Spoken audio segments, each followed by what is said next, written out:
오늘 하나님께서 주신 말씀입니다. 구약성경 예레미야서 7장 8절에서부터 15절까지 말씀입니다. 구약성경 예레미야서 7장 8절에서부터 15절까지 말씀. 제가 한 절, 여러분이 한 절 교독하고 마지막 15절은 합독하도록 하겠습니다. 제가 먼저 읽겠습니다. 보라, 너희가 무익한 거짓말을 의존하는도다. 너희가 도둑질하며 살인하며 간음하며 거짓 맹세하며 바알에게 분향하며 너희가 알지 못하는 다른 신들을 따르면서 내 이름으로 일컬음을 받는 이 집에 들어와서 내 앞에 서서 말하기를 우리가 구원을 얻었나이다 하느냐. 이는 이 모든 가증한 일을 행하려 함이로다. 내 이름으로 일컬음을 받은 이 집이 너희 눈에는 도둑의 소굴로 보이느냐. 보라, 나 곧 내가 그것을 보았노라. 여호와의 말씀이니라. 너희는 내가 처음으로 내 이름을 둔 처소 실로에 가서 내 백성 이스라엘의 악에 대하여 내가 어떻게 행하였는지를 보라. 여호와의 말씀이니라. 이제 너희가 그 모든 일을 행하였으며 내가 너희에게 말하되 새벽부터 부지런히 말하여도 듣지 아니하였고 너희를 불러도 대답하지 아니하였느니라. 그러므로 내가 실로에 행함 같이 너희가 신뢰하는 바 내 이름으로 일컬음을 받는 이 집 곧 너희와 너희 조상들에게 준 이곳에 행하겠고. 다 같이 읽겠습니다. 내가 너희 모든 형제 곧 에브라임 온 자손을 쫓아낸 것 같이 내 앞에서 너희를 쫓아내리라 하셨다 할지니라. 아멘. 오늘 하나님께서 주신 말씀인 예레미야서 7장 8절에서부터 15절까지 말씀을 가지고 성문에 서서라는 제목으로 하나님 말씀 잠시 보도록 하겠습니다. 요즘 우리의 삶에 참 밀접하게 와닿는 많은 단어들이 있는데요. 그 중에 이 두 단어의 공통점이 한번 고민해 보면 좋을 것 같습니다. 비트코인과 보이스피싱. 이 비트코인과 보이스피싱의 공통점이 있습니다. 최근 다수에게 회자되는 이 비트코인은요, 인생을 흔히 얘기하는 흑수저, 흑수저라고 여기는 사람들의 이 최후의 희망으로 여겨지고 있습니다. 반면 이 보이스피싱은요, 이 날이 갈수록 교묘하게 이루어지고 있는 범죄 행위입니다. 저도 아주 가끔 그런 전화가 옵니다. 누가 봐도 보이스피싱인데 아주 진지하게 얘기를 하는 전화들을 받을 때가 있습니다. 자, 이런 비트코인과 보이스피싱의 공통점 무엇이 있을까요? 돈으로 이루어진다는 것도 있을 수 있습니다. 그리고 또 사람이 주도한다는 것도 있지만 가장 큰 공통점은 이 두 가지 모두 불안, 바로 이 불안이 자리 잡고 있다라는 것, 그리고 이 불안에서부터 시작된다라는 겁니다. 이 비트코인이 이 정도로 크게 유행하며 사람들 사이에서 끊임없이 회자되는 이유는요, 돈을 많이 벌 수 있는 기회라고 여기기 때문입니다. 그렇다면 저는 이렇게 생각을 가진 사람들에게 물어봅니다. 왜 돈을 많이 벌고 싶습니까? 왜 돈을 많이 벌려고 합니까? 라고 물어봅니다. 그렇다면 여러 가지 다양한 대답을 하고 있지만 대부분의 사람들의 대답의 결론적인 건 편하고 싶기 때문입니다. 조금 더 정확히 말하면 지금이 굉장히 불안해요. 지금의 삶이 앞으로 어떻게 될지 모르니까, 어려우니까 돈을 좀 벌어서, 아니 조금 더 돈을 많이 벌어서 불안하고 걱정된 지금의 상태에서 벗어나고 싶은 마음입니다. 그러니까 돈을 많이 벌려고 하는 건요, 내가 편안하고 싶은 마음입니다. 보이스피싱도 마찬가지입니다. 보이스피싱이 생기는 이유는요, 가진 것을 지키고 싶은 마음입니다. 작던 크던 일단 개인에게 돈이 있어요. 그런데 이 돈 벌기 되게 어렵거든요. 그래서 이게 어려운 돈, 어렵게 벌게 된 그 돈을 잃고 싶지 않은, 그런데 지금 이 얘기를 듣고 나니까 내가 그 돈을 잃어버릴 것 같은 불안감, 그 불안감을 이용한 범죄가 바로 보이스피싱입니다. 그래서 두 가지 행동 모두 다 불안, 특별히 이 그릇된 불안을 이용한 행동이라고 할 수 있습니다. 자, 얼마 전 설교 시간에도 제가 잠시 이야기했지만 이런 불안은 하나님께 돌아와야 된다는 하나님의 선물이라고 이야기할 수 있습니다. 하나님께 돌아가야 된다는 신호가 불안이라는 겁니다. 그렇게 불안은 사라질 수 없는 감정입니다. 많은 사람들이 불안하니까 그 불안을 사라지게 해달라고 이야기를 하죠. 그러나 하나님께서 허락하신 이 감정이 어찌 사라질 수 있겠습니까? 그렇기에 이 불안은 사라져야 될 감정이 아니라 올바르게 느껴야 할 감정입니다. 마음이 평안해지는 음성이나 메시지를 들으면 이 불안이 없어질 것 같다고 여기는 지체들도 있지만, 그렇게 해서 만약에 불안이 없어지고 혹은 불안이 원래대로 느껴야 될 감정 그대로 느껴진다면 저는 아마 제 삶에 불안이란 게 시도 없어졌을 것 같습니다. 그렇게 불안은 사라져야 될 것이 아니라 하나님께 돌아와야 할 신호이며 하나님이 우리에게 주신 선물입니다. 문제는 여기에 있습니다.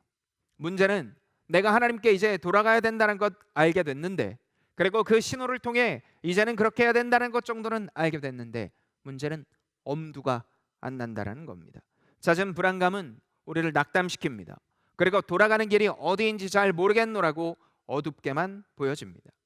스스로의 삶을 보면 이 삶에서 하나님께 돌아가야 된다는 것, 그런데 그 불안의 구렁텅이에 빠져 어떻게 살아야 될지 모르겠다고 끊임없이 이야기를 합니다.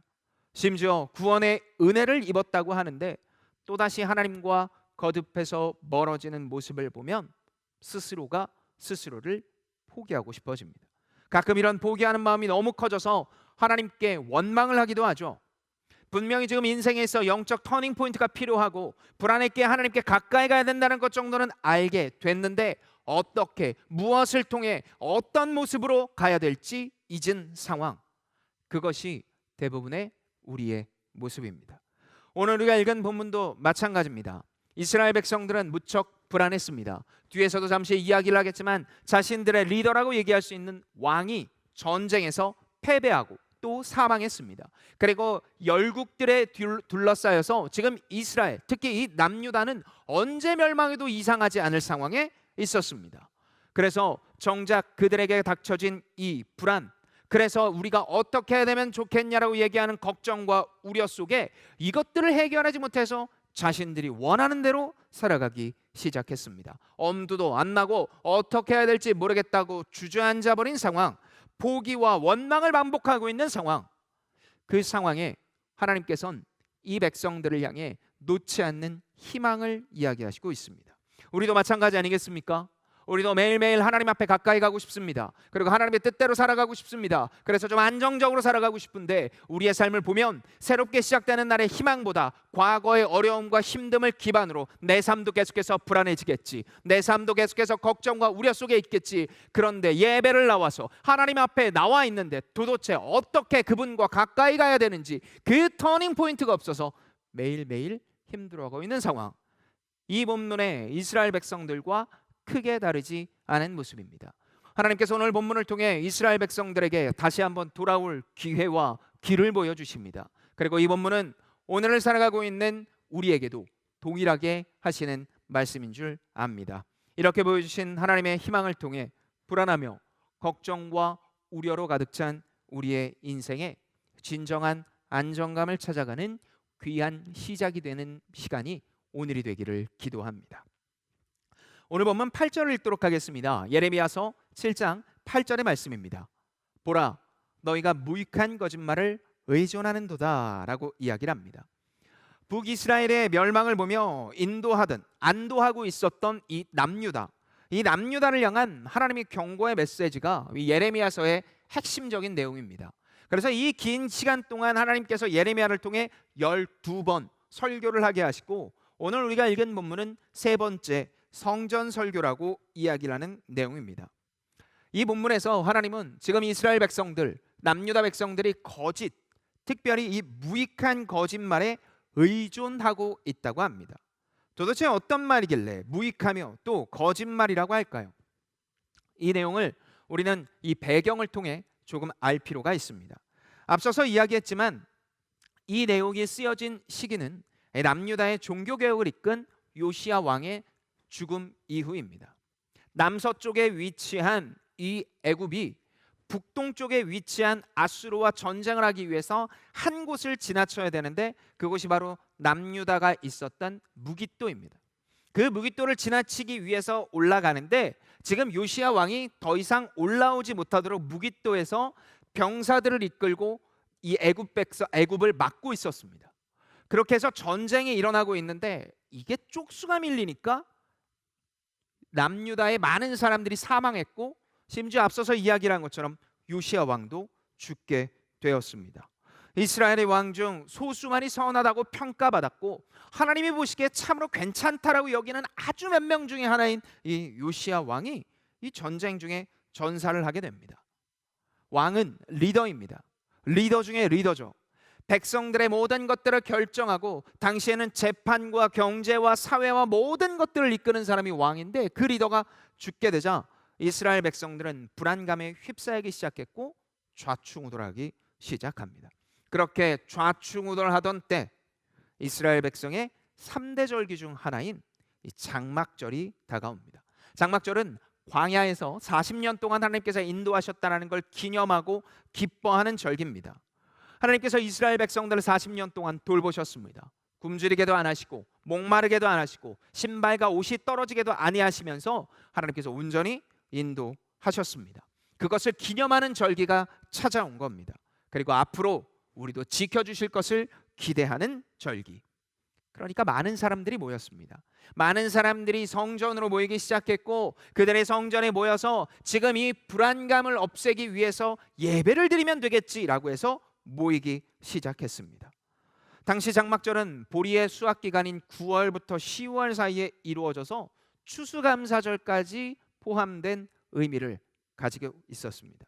풍성한 곡식 지켜주심에 감사하며 지금 상황은 당장 무척 불안하고 누구 하나 도움이 없다라고 여기면서 어떻게 살아야 될지 하고 좌충우돌하고 있지만 누가 이 좌충우돌을 계속해서 하고 싶겠습니까? 어떻게 하면 좌충우돌을 없앨 수 있지라고 고민하다가 장막절이 왔으니 이제 예배로 가자, 이제 성전으로 가자라고 이야기를 하며 수많은 사람들이 모이기 시작한 그 즐거운 분위기. 그 즐거운 분위기에 찬물을 끼얹는 사람이 있었으니 바로 그 사람이 오늘 본문에 설교를 하고 있는 예레미야입니다. 우리가 읽지는 않았지만 앞선 본문 예레미야서 7장 2절에 보면 그가 문 앞에 서서 이렇게 이야기를 합니다.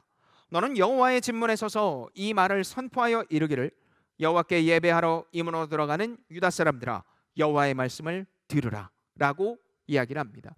하나님께서 예레미야에게 이야기하세요. 성전문에 서서 들어오는 모든 사람들 앞에 이렇게 이야기하라.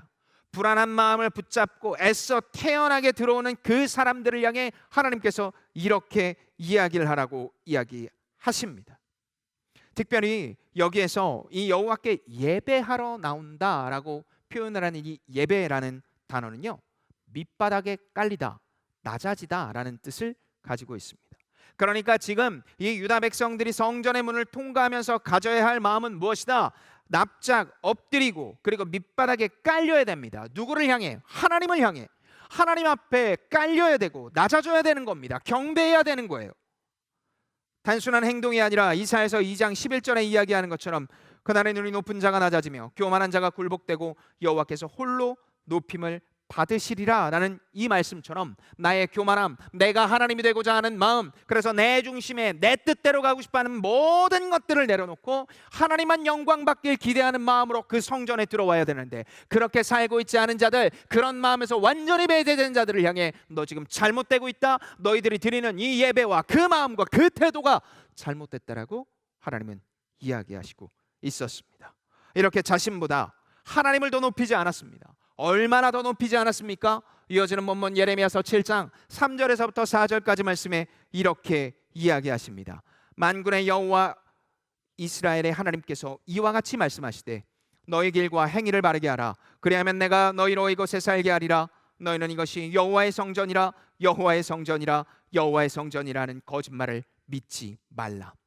길과 행위가 분명히 잘못됐습니다. 지금 그 마음 안에 내가 주인 되고 하나님은 배제된 삶을 살고 있어요. 내 감정이 불안하고 지금 내 상황이 별로 좋지 않으니까 하나님이여 나를 좀 도우소서, 지금 상황에 이것들을 모두 다 좀 배제시키소서라고 끊임없이 이야기를 하고 있고, 그것만 주면 하나님이 진짜 살아서 역사한다는 걸 내 입으로 이야기할 수 있는데 라는 그 마음만 가지고 문 앞으로 들어가는 자들을 향해 그래서 여호와의 성전이라 여호와의 성전이라 여호와의 성전이다 라고 이야기를 하면서 하나님께서 나와 함께 할 거다. 삶은 지금 비참하고 비루하고 또 동시에 연약한 자들을 짓누르며 내 이익과 내 것들을 위해서라면 누구 하나 죽어도 상관없다라고 여기고 있는 그들의 모습을 보며 하나님께서는 너희들이 지금 무척 잘못됐다, 특별히 너희들은 아주 죄의 구렁텅이에 빠져 있다라고 이야기를 하십니다. 하나님께서는 한 번도 예배를 드리는 자가 예배를 참석하면, 그곳에서 제사를 드리면 모든 것이 괜찮아진다라고 이야기하시지 않았습니다. 그런데 지금 이스라엘 백성들은 어떻게 하고 있습니까? 참석했다, 내가 들어왔다, 그러니까 내가 좋아질 거다, 여호와의 성전이라고 3번이나 이야기하면서 굳게 다짐하고 있었습니다. 하나님께서 절대 안 된다라고 하는 이야기를 절대 망하지 않는다라고 아주 고집스럽게 행동하는 모습. 여러분이 보기에 이들은 어떤 것 같습니까? 너무 지나칠 정도로 고집스러운 모습 아닙니까? 분명히 자신들과 전혀 다르지 않은 인접한 동족이 멸망했습니다. 그리고 수십 년에 걸쳐서 수많은 선지자들이 돌이켜야 된다라고 이야기를 했습니다. 그러나 그들은 고집스러울 정도로 고치지 않았습니다. 도리어 불안한 상황이 이어질 때마다 눈에 보이는 것을 움켜쥐었습니다. 예배를 참석하고 나니까 참석하고 난 뿌듯함만이 그들에게 남았고, 이 정도 뿌듯하면 우리는 괜찮겠지, 이 정도 예배를 드렸으면, 내가 이렇게 양을 가지고 오고 소를 가지고 왔으니까 하나님도 나를 괜찮다고 여겨주시겠지, 그렇게 이야기했으니까 라고 여기는 삶이 계속해서 이어졌습니다. 그렇게 변하지 않는 모습을 하나님께서는 11절에 이렇게 이야기하십니다. 내 이름으로 일컬음을 받는 이들이 너희 눈에는 도둑의 소굴로 보이느냐? 보라, 나 곧 내가 그것을 보았노라. 여호와의 말씀이니라. 괜찮은 것 같냐? 아니다. 도둑이다. 남의 것을 빼앗고 죄의 결과를 받아야 되는 도둑과 같은 자들이 바로 너희다. 소굴이 뭡니까? 모이는 겁니다. 그런 자들이 가득해서 이 예배당에, 이 성전에 모여 있다라고 하나님께서 아프게, 아주 아프게 찌르고 계십니다. 제가 만약에 하나님이라면 저는 이 모든 상황을 보고 떠날 것 같습니다. 제가 하나님이라면 도대체 몇 년째냐? 도대체 몇 번째냐? 도대체 누구를 보내야 말을 들을 거냐라고 이야기를 하며, 야, 이제 그만하자, 너희들 아무리 얘기해도 들을 것 같지 않다라고 이야기를 하며 이렇게 경고를 남기시고 떠날 것 같습니다.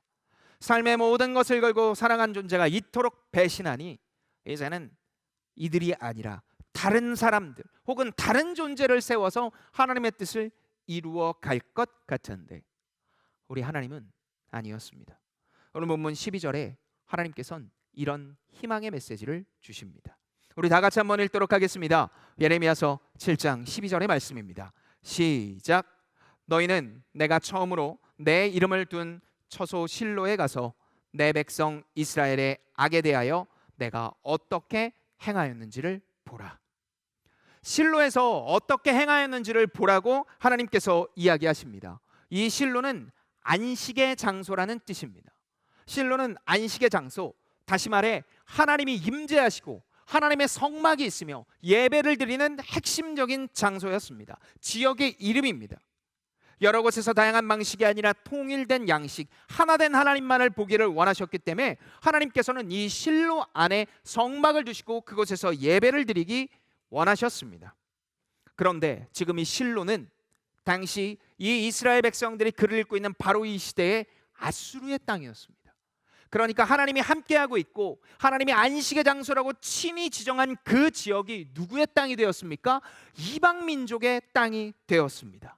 그런데 하나님께서는 이 11절 그리고 이 12절에 이어서 나오는 이 본문을 통해 뭐라고 이야기를 하시냐면, 실로처럼 되겠다.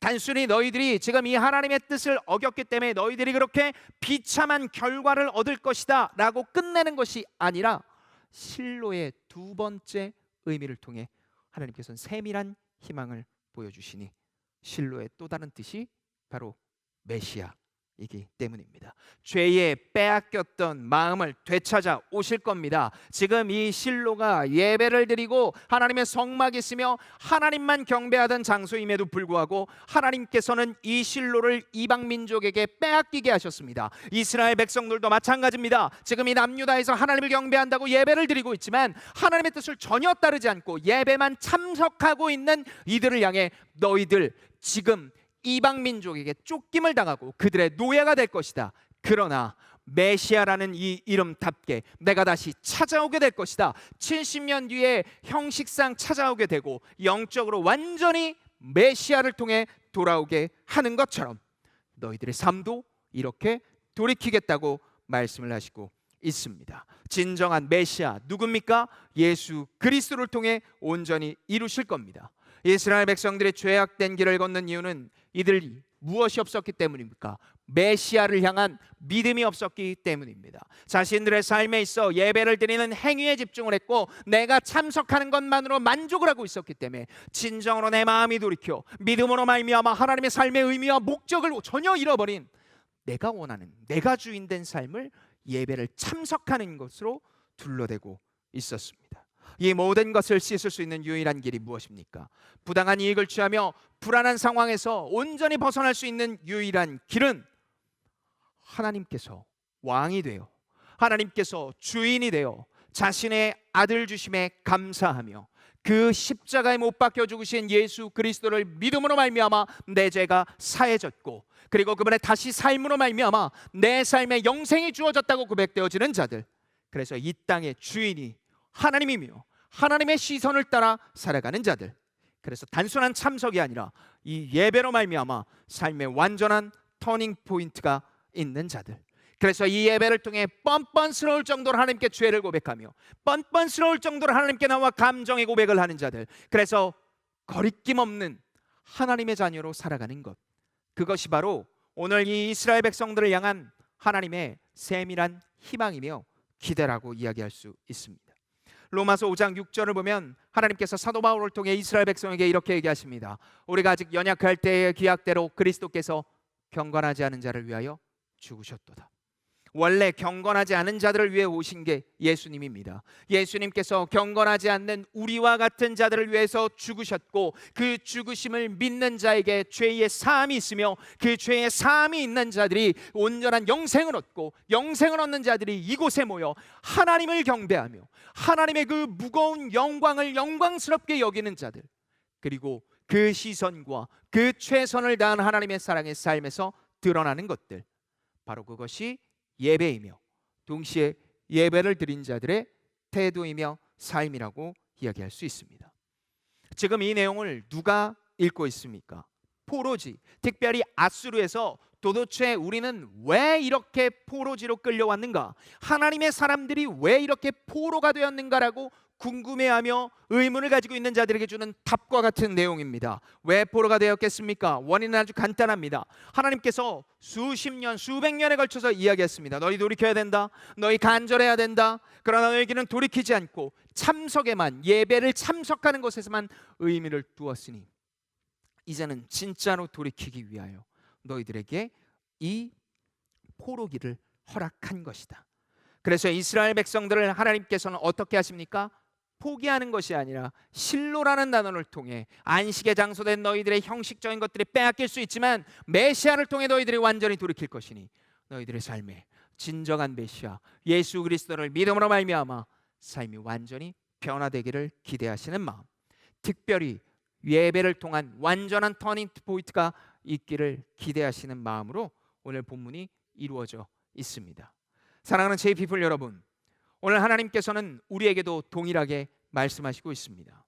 불안할 때 여러분은 어떻게 하십니까?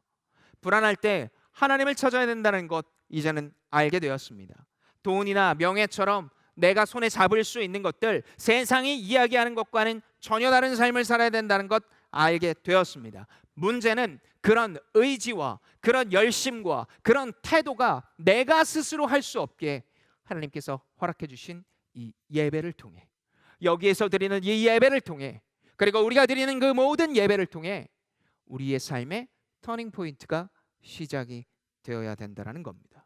많은 사람들은 예배 참석에 의미를 둡니다. 내가 일주일에 한 번 예배를 드렸으니까, 혹은 그것을 넘어 다양한 것들에 참석을 했으니까, 알고 있으니까 라고 이야기를 하며 나의 삶은 안전하다. 이스라엘 백성들이 여호와의 성전을 3번 외치는 것처럼 안전하다, 안전하다, 안전하다라고 이야기를 하고 있지만 하나님은 아니다.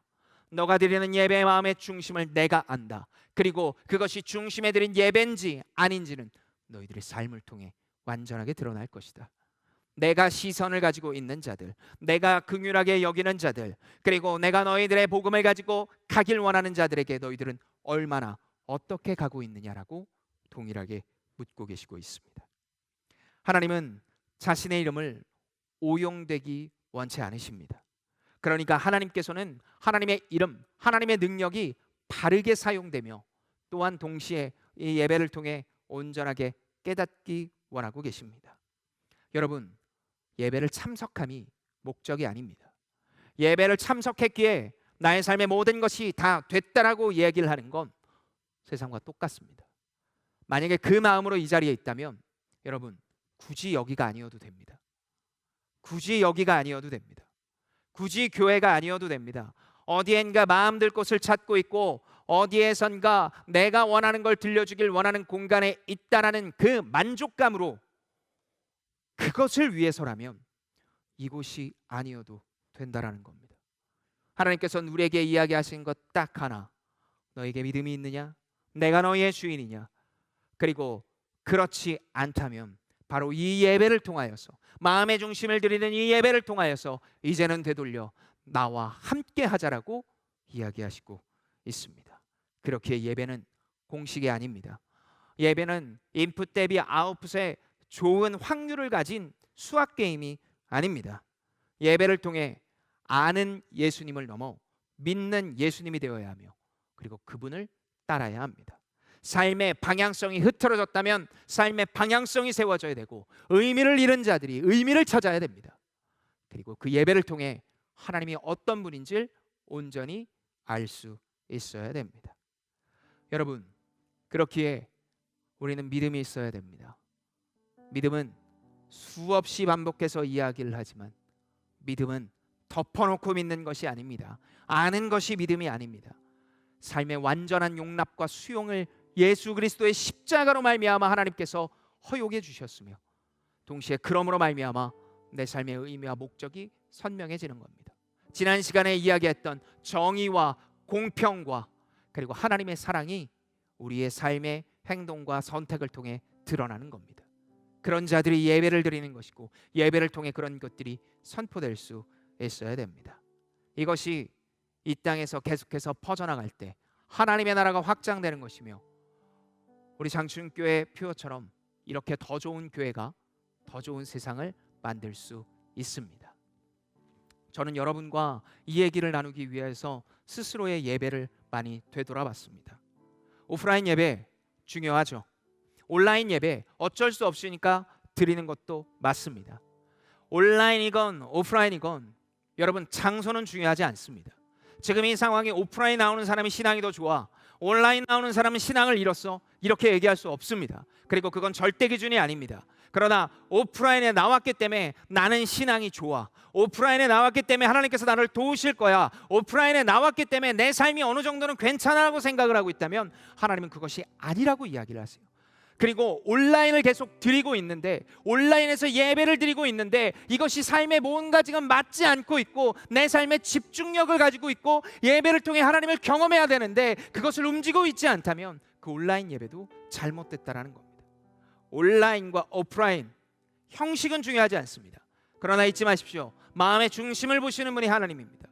그렇기에 우리의 삶에 영원한 하나님의 은혜를 누리고 싶다면 여러분이 서 있는 그곳에서 아니라면 되돌릴 수 있어야 됩니다.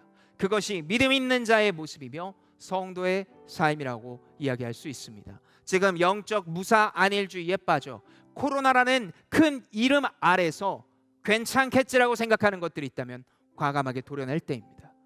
이제는 과감히 도려내어 하나님 앞에 갈 때입니다. 언제까지 코로나에 기대서 그저 그런 신앙생활로 살아가려 합니까? 그저 그런 모습으로 살아가려 합니까? 하나님께서 오늘 우리에게 이야기하시는 것은 딱 하나, 어떤 상황과 환경 속에서 예배의 중심은 나 여호와 하나님이며 나를 믿음으로 말미암아 세워지는 그 삶의 의미와 목적과 방향이 제대로 되어져 있다면 그 길을 갈 것이요, 그렇지 않다면 지금 당장 이 메시지에 반응해서 몸과 마음을 돌이켜라라고 이야기하십니다. 이 메시지에 반응하여 새롭게 시작되는 한 주간 하나님의 놀라운 은혜와 사랑이 충만하게 되기를, 그래서 매일매일 하나님의 뜻을 따라 살아가는 우리가 되기를 예수님의 이름으로 축복합니다. 오랜 시간 이것이 영원한 삶 찬양하며 기도하길 원하는데요, 우리가 가고자 하는 길과 또 우리가 가야 될 모든 것들 속에 성령께서 함께하기를 기대하는 마음으로 이 시간 찬양하며 기도하도록 하겠습니다.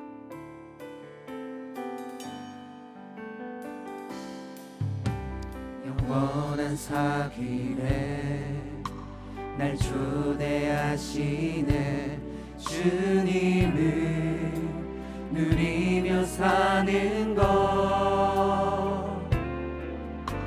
날 지으신 대로 날 부르신 대로 주님과 함께 걷는 삶, 이것이 영원한 삶, 이것이 영원한 삶, 참 하나님과 그 아들 안의 삶, 이것이 영원한 삶, 이것이 영원한 삶, 내가 주 안에 주는 내 안에 늘 거하는 삶. 우리 다시 한번 고백하도록 하겠습니다. 영원한 사귐에 영원한 사귐에 날 초대하시는 주님을 누리며 사는 것, 날 지으신 대로 날 부르신 대로 주님과 함께 걷는 삶, 이것이 영원한 삶, 이것이 영원한 삶, 참 하나님과 그 아들 안의 삶, 이것이 영원한 삶, 이것이 영원한 삶, 내가 주 안에 주는 내 안에 늘 거하는, 이것이 영원한 삶, 이것이 영원한 삶, 이것이 영원한 삶, 참 하나님과 그 아들 안의 삶, 이것이 영원한 삶, 이것이 영원한 삶, 내가 주 안에 주는 내 안에 늘 거하는, 우리 마지막으로 고백합니다. 이것이 영원한 삶, 이것이 영원한 삶, 이것이 영원한 삶, 참 하나님과 그 아들 안의 삶, 이것이 영원한 삶, 이것이 영원한 삶, 내가 주 안에 주는 내 안에 거하는 삶. 우리 이 시간에 두 가지만 놓고 기도하기를 원합니다. 오늘 주신 말씀을 가지고 기도할 때 첫 번째로 기도하길 원하는 기도 제목이 있습니다. 지금 이 본문의 이스라엘 백성들은 불안했어요. 그러나 동시에 아주 영적인 무사 안일주의에 빠져 있었습니다. 내가 예배를 참석하니까, 내가 이렇게 있으니까 괜찮을 거야라고 아주 굳게 믿고 있었습니다. 그릇된 믿음이에요. 그렇다면 우리의 삶은 어떻습니까? 오늘 본문에서 이야기하는 것처럼 하나님께서는 그 그릇된 믿음은 깨져야 되고 버려져야 될 거라고 이야기를 하고 계십니다. 우리가 혹시 이 예배를 참석함이, 우리의 봉사가, 우리의 노력이, 우리 매일매일 성경을 읽고 있고 기도하는 것까지도 내 욕심과 무사 안일주의에 빠져 영적으로 나는 괜찮을 거라고 내가 스스로 꽝꽝꽝 도장을 찍고 살아가고 있지는 않습니까? 하나님께서는 그것에서 벗어나라고 이야기를 하십니다. 그거 잘못된 거라고 이야기를 하세요. 개개인마다 다 다를 수 있어요. 특별히 모태신앙이라면, 내가 이 장춘교회에서 태어나서도 장춘교회였고, 내가 장춘교회가 아닌 다른 교회에서 태어날 때부터 신앙을 가지고 있었기에 나는 괜찮을 거야. 또 만나라, 나는 제자 훈련을 했어, 나는 선교단체 출신이야, 어떤 것도 관계없습니다. 하나님께서는 오늘 이 본문을 통해 오늘 주신 믿음을 가지고, 오늘 주신 말씀을 가지고 오늘의 하나님을 경험하라고 이야기를 하고 계시는데, 영적인 무사한 일주에 빠져 살아가고 있다면 하나님 아버지, 내 마음을 돌이켜 주시옵소서. 내 예배에 감격이 있게 하여 주시고, 내 삶에 하나님의 은혜가 있게 하여 주시고, 내 삶에 말라피 들어버린 내 마음속에 생수의 은혜를 부어 주시옵소서. 그래서 하나님이밖에 없다라고, 하나님밖에 없다라고 고백되어지는 그 간절한 고백이 나의 고백이 되게 하여 주시옵소서. 우리 시간 나같이 주님 한번 부르면서 이 기도 자문으로 기도하며 나가도록 하겠습니다. 기도합니다. 주여. 사랑의 하나님 아버지, 주님의 시간 주 앞에 기도합니다. 하나님 아버지는 영적 시간이 위에 주님 빠져있는 이스라엘 백성들을 향해 그들의 당연한 삶이 당연하지 않다고 이야기를 하십니다.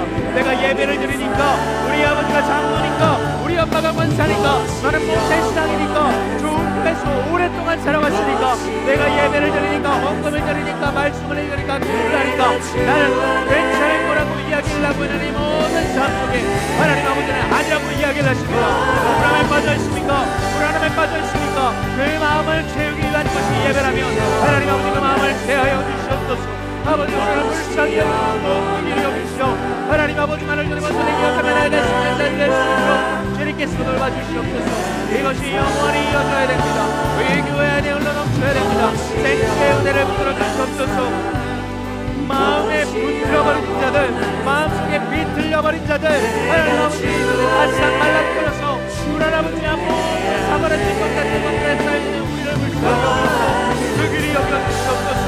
아버지 주를 열어 주 앞에 간절히 기도하는 자들의 기도를 들으시고 하나님 아버지 주 앞에 간절히 기도드릴 때 아버지 주님 이 시간 올라있고 불안에 관계없이 예배를 드린 자들의 감격이 있게 하소서. 하나님을 알게 하소서. 익숙한 것이 믿음이 아니고 익숙한 것이 하나님이라는 모든 것이 아니라는 것을 깨닫게 하소서. 아버지 이제는 말씀을 통하시고 성령의 검으로 말미암아 주님의 눈이 다시 한번 하는 것 같은 믿음으로 너를 누리고 싶고 우리를 불쌍히 여겨주시옵소서. 하나님 아버지 주의 고백하는 주님. 우리 두 번째로 기도하길 원하는 기도 제목이 있습니다. 하나님께서 이 예배를 드린 자들의 삶을 보십니다. 나약하고 어렵고 힘들고 지친 자들을 향해 우리가 가진 것, 우리가 받은 은혜, 우리가 받은 사랑, 내가 가진 것들이 청지기 의식을 가지고 그들에게 흐르기를 바라고 계십니다.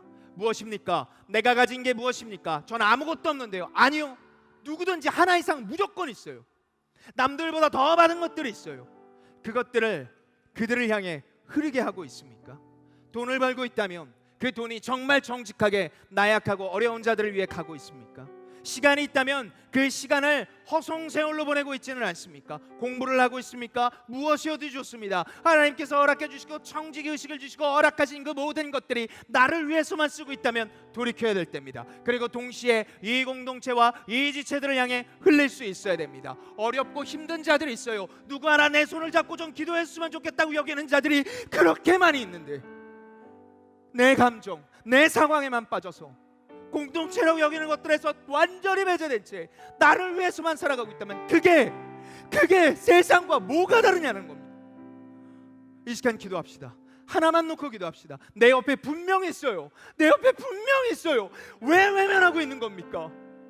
우리 시간 기도합시다. 하나님, 내 옆에 있는 그 자들을 향해 내 손이 뻗어나가게 하소서. 내 지갑이 정직하게 흐르게 하소서. 내 시간이 흐를 수 있도록 주여 돌봐주시옵소서. 함께 기도하며 영적인 가족임을 온전히 깨달아갈 수 있는 우리들 될 수 있도록 이 영원한 것들을 주님께서 허락하여 주셨으니 우리가 믿고 나누는 자들이 될 수 있도록 도와달라고 우리 시간 다 같이 주님 한번 부르면서 기도하며 나가도록 하겠습니다.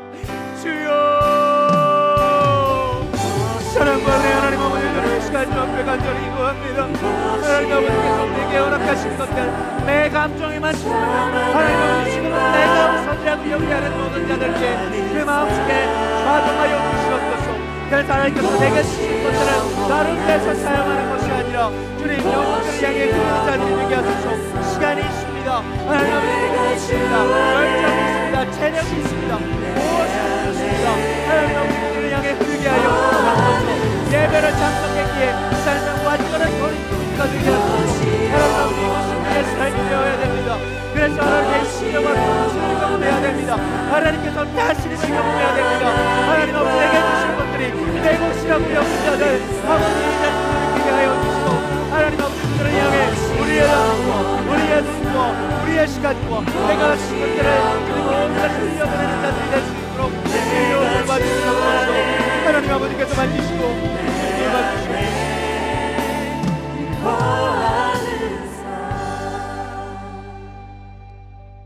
세상과 다르게 살기 원하며 삶의 모든 것들을 주님께 맡기기를 원하시는 하나님 아버지, 오늘 우리에게 예배와 그리고 삶에 대해서 말씀해 주셔서 감사합니다. 믿음이 없이는 절대로 하나님을 기쁘게 할 수 없습니다. 이 믿음을 통해 이 영적인 무사안일주의에 빠진 자들의 경각성을 깨우게 하시고, 특별히 우리가 예배를 참석의 의미를 두거나 봉사를 하기 위해 이 자리에 나와 있는 것이 아니라 하나님을 알고 믿으며 그분을 따르겠노라고 다짐하는 진정한 경배와 낮아짐의 예배가 우리의 예배가 될 수 있도록 인도하여 주시옵소서. 내 감정과 내 상황에 빠져 있느라 하나님을 잊은 예배, 그리고 불안감을 없애기 위하여서 하나님을 이용하는 예배, 저는 그 모든 것들은 제하여 주시고 성령의 날카로운 검으로 말미암아 이 부질없는 것들은 아주 흔적도 없이 사라지게 하여 주시옵소서. 그래서 이제부터 여호와만을 따르겠노라고, 그리고 여호와와 함께하겠노라고, 그 메시아와 함께하겠노라고, 예수 그리스도만을 따르겠노라고 고백되어지는 자들이 우리가 될 수 있도록 인도하여 주시옵소서. 그렇게 고백하는 자들이 일상에서 예수의 향기로 살아가게 하소서. 우리들이 걸어가는 곳, 우리들이 앉아있는 곳, 우리가 선택하는 하나하나가 예수의 향기가 피어나게 하여 주시고, 특별히 하나님께서 우리에게 허락해 주신 이 모든 것들이 하나님께서 주셨기에 하나님의 시선을 따라 흐를 수 있도록 인도하여 주시옵소서. 많은 공동체의 지체들이 아파합니다. 많은 공동체의 사람들이 예배를 사모하지 않고 하나님을 기대하지 않고 자신의 감정에 묻어진 나머지 좌절하고 넘어지고 있습니다. 네, 연약해서 그렇습니다. 그러니까 연약한 자들의 잘못이 아니라 우리의 모든 허물을 덮어주신 예수 그리스도의 은혜를 닮아 그들과 함께 기도하며 내게 부어주신 것들을 그들에게 온전히 흘려가는, 그래서 세상이 범접할 수 없는 공동체가 우리의 공동체가 될 수 있도록 주여 인도하여 주시옵소서. 입술로만 교회, 입술로만 공동체가 아니라 이제 완전한 영적 각성을 통하여 무사한 일주의에서 벗어나 경각심을 가지고 하나님을 따르는 것에 우리의 모든 초점을 가지고 살아가는 새로운 주간에 우리가 되게 하소서. 놀랍도록 일하실 주님만 기대합니다. 이제는 우리 구주 예수 그리스도의 은혜와 하나님 아버지의 사랑과 성령의 교통하심이 이 자리에 모여 아는 예수님을 넘어 믿고 따르겠노라고, 그리고 우리에게 주어진 것들을 온전히 흐리겠노라고 온전히 다짐하고 있는 이 모든 청년들, 그리고 개인과 가정과 회사와 교회 위에, 그리고 하나님께서 사랑하시는 이 장춘교의 모든 성도들 위에 이제부터 영원토록 함께하기를 축원하옵나이다. 아멘.